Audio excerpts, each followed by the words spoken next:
പട്ടാമ്പിയിലെ 3 സ്കൂളിലെ വികസനത്തിന് 4 കോടിയുടെ ഭരണാനുമതി. മധ്യവേനൽ അവധിക്കാലത്ത് തന്നെ പ്രവൃത്തികളുടെ ടെൻഡർ നടപടികൾ പൂർത്തിയാക്കി നിർമ്മാണം ആരംഭിക്കുന്നതിനുള്ള ഇടപെടലുകൾ നടത്തുമെന്ന് മുഹമ്മദ് മുഹസിൻ MLA അറിയിച്ചു. നമസ്കാരം. പട്ടാമ്പി മണ്ഡലത്തിലെ 3 വിദ്യാലയങ്ങൾക്ക് കൂടി ഫണ്ട് അനുവദിച്ചു. ഒന്ന് നമ്മുടെ വാടനാകുറിശി ഹയർ സെക്കൻഡറി സ്കൂള്. അവിടെ പഴയൊരു കെട്ടിടം പൊളിച്ചു. ദീർഘകാലമായ പഴക്കമുള്ള കെട്ടിടമാണ്. അപ്പൊ അത് പുനർനിർമ്മിക്കുന്നതിന് ഏതാണ്ട് 5 കോടിയുടെ പ്രപ്പോസലാണ് നമ്മൾ കൊടുത്തിട്ടുള്ളത്.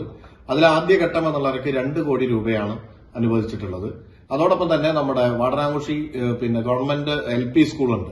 അവിടെയും നേരത്തെ ഒരു ചെറിയ കെട്ടിടം പൂർത്തീകരിച്ചിരുന്നു. എന്നാൽ അവിടെ ക്ലാസ് മുറികൾ ഇല്ലാത്തത് കൊണ്ട് തന്നെ കുട്ടികളേറെ ബുദ്ധിമുട്ടുന്ന ഒരു സാഹചര്യമാണുള്ളത്. അപ്പൊ അതുകൊണ്ട് തന്നെ അവിടെ ഒരു കെട്ടിടത്തിന് 1 കോടി രൂപയാണ് അനുവദിച്ചിട്ടുള്ളത്.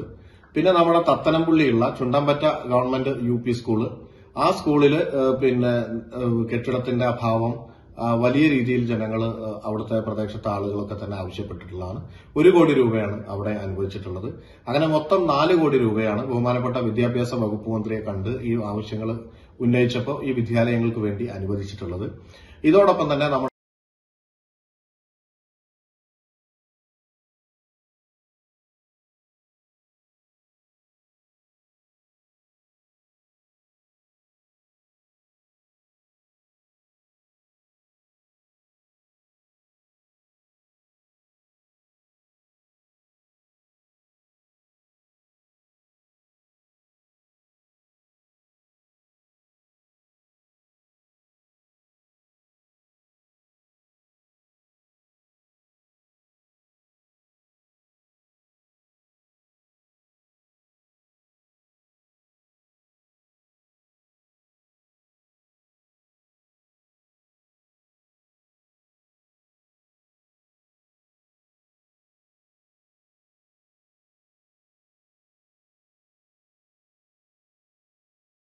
പുതുമയാർന്ന ഡിസൈനുകളിൽ ഡയമണ്ട് കളക്ഷനുകൾ, വിവാഹ പാർട്ടികൾക്ക് നേടാൻ സ്പെഷ്യൽ പാക്കേജുകൾ. സ്വാഗതം പുതുമയാർന്നൊരു ഷോപ്പിംഗ് എക്സ്പീരിയൻസിന്.